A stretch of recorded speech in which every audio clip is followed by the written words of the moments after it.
In this video, I'm going to cover how to do a scan-to-scan comparison in Control-X. And to start, I went ahead and imported my two scans that we can see here. In this case, I'm using two polygonal meshes, but the measured data can be a mesh or a point cloud in this workflow. But the scan that's going to be used as reference does always need to be a mesh file. It cannot be a point cloud.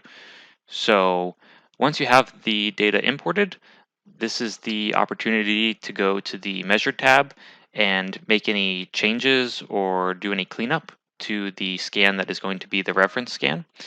Once we move the scan to be reference, we can't use any of these tools anymore on it. So if you want to delete any unwanted data, right, or potentially do a transformation or an alignment to the world, right, this would be the time to do it. So for example, if you wanted to transform this is what I'm going to use as reference. So if I wanted to, I could do an interactive alignment if I had features to use, or in this case, I could just transform it some amount if I wanted the uh, orientation to be different relative to the world coordinate system. In this case, I'm not going to do that because I'm happy with how it looks.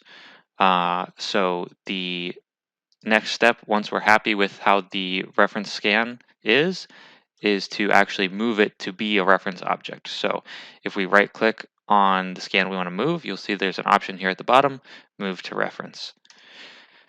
Now, the first thing it asks us here is about auto segmentation. So auto segmentation is a way for the software to try to automatically classify the different regions on the part based off the curvature as different types of base geometry. So for example, cylinder, plane, torus, sphere, or if it can't identify it as a base geometry, then it can classify it as a freeform area. So this is useful for certain workflows, but is definitely not mandatory by any means. It just depends on which tools you're going to be using down the line. So in this example, I will use auto segmentation because I'm going to put some dimensions.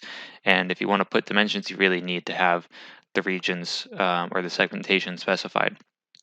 So the two options here are two different algorithms for classifying the regions, right? So if your mesh is actually scanned, right, the data is going to be imperfect. It's the edges are going to be rounded. The way the triangulation is going to be a certain way compared to if it was a mesh created from an actual CAD object, right? So in this case, it's from scanning. So I'll leave that option checked and hit make. Now I'm going to go to the regions tab so we can take a closer look at what's actually going on here. So the different regions are now being highlighted with different colors when you're in the region tab, just to make it easier to see what's going on. And if I hover over them, we can see what they're classified as, right? So in this case, it's classified this spherical area as a sphere, right? So for the most part, it's, on a part like this that's fairly prismatic, it's going to do a good job. There are going to be obviously scenarios where it's not perfect, right? For example, here we can see it's classifying that this as it is a cylinder, but it's kind of rolled over the edge a little bit, stuff like that. Or maybe over here it's not quite clear. Is this all part of the same feature or should it be separate? So if you want to change the classification, like for example, let's say if this is actually supposed to be a conical feature, you can just come to the properties, select the geometry type, and change it to what it's supposed to be. So could say cone, right? And now it will be classified as a cone.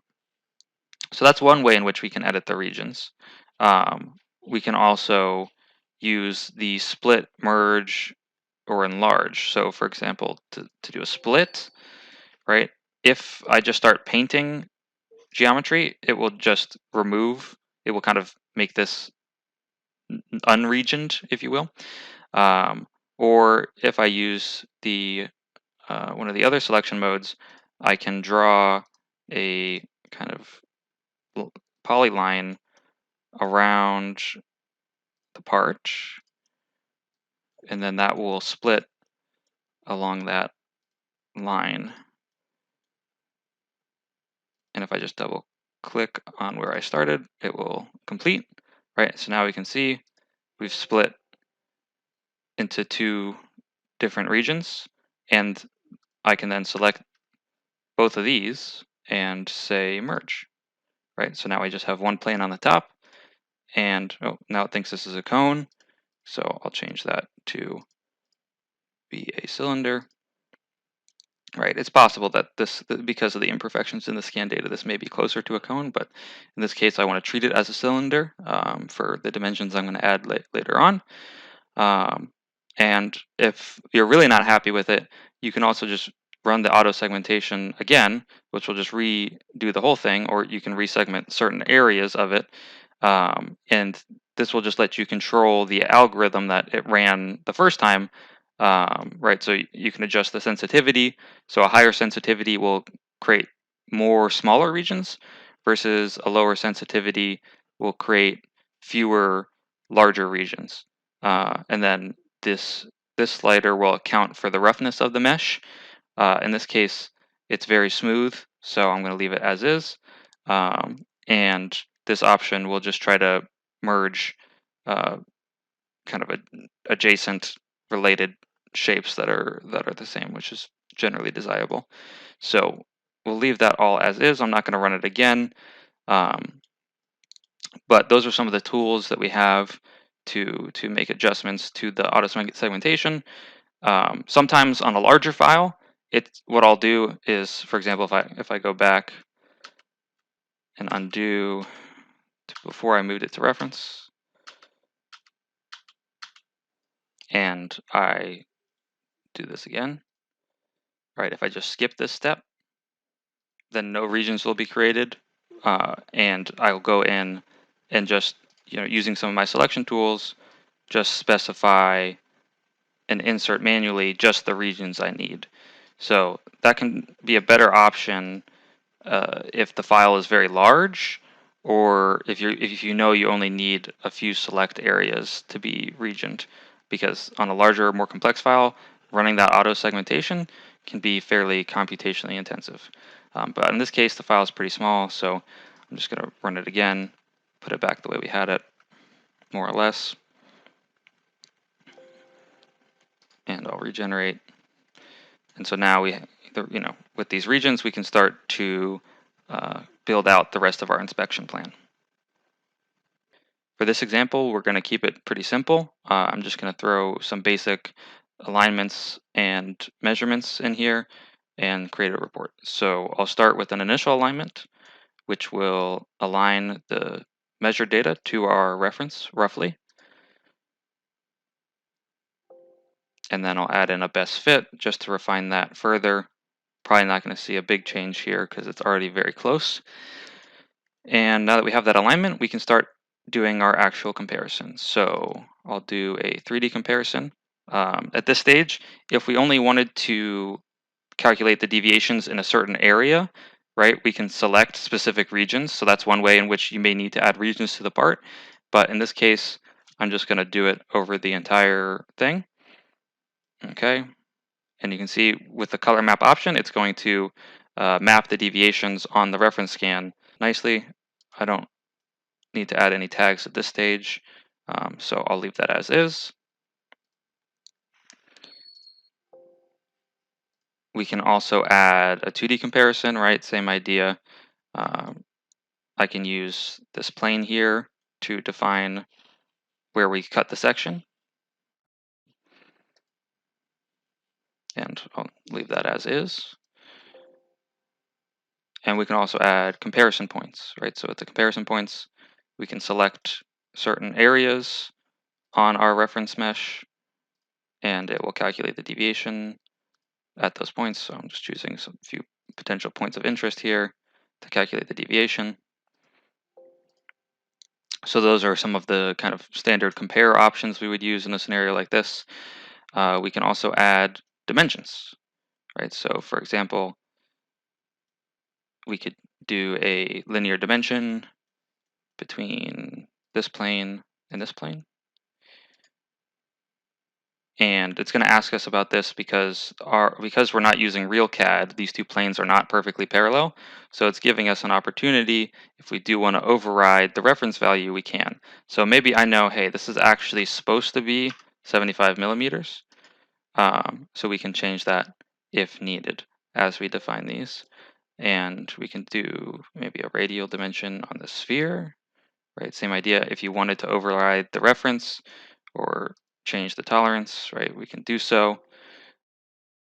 And you can add whatever GD&T or any of these types of things that you want, just like you would on the CAD, but you're utilizing those different region classifications to do that. So that's all I'll cover for this example for analysis. Now we can actually generate our report, and where you can choose which things you want to have in the report. I'll just include all of it. Okay, so we have the report here, and it will show us, we've got the reference data, the measured data, the results of our alignment features, the 3D comparison, all the statistics, the 2D comparison, statistics, comparison points, right? The results of each one, and you know, the statistics. And then this is showing our dimensions that we created, those results, and that's it. So if we're happy with that, right, we can just save it out in whatever format we need. Um, if you do want to change any of the photos or anything, right, you can always select that feature. So let's say maybe for the 3D compare, we wanted more of a top view. So I'm going to apply the viewpoint to kind of go back to the state that this was taken in, and then I can make my adjustment. Maybe I want it more like that, and then say reassign. And now that if I generate a new report, that's the angle in which the picture will be taken. So you have a lot of control over this. Obviously, that can be customized extensively in the report template manager. So at this stage, if I just needed to measure this one part, I could be done. But I could also use this as a template to inspect other similar parts, right? So, for example, I can do replace measured data, bring in a third scan, and say run inspection process, and it's going to recalculate my entire inspection with that second or the third scan, right? And if you have a lot of them to do, then you can use the batch processing tool or the automation server to fully automate it to run all the different scans through the same comparison and save out the report, right? In this case, I'm just going to do this one. So I'm going to rebuild this. And now the report will show the results with the third scan, right? It's not drastically different, but you can see the picture was updated here, right? Everything's gonna be updated, and this can be saved out. So that's the basic overview of the scan to scan workflow in Control X.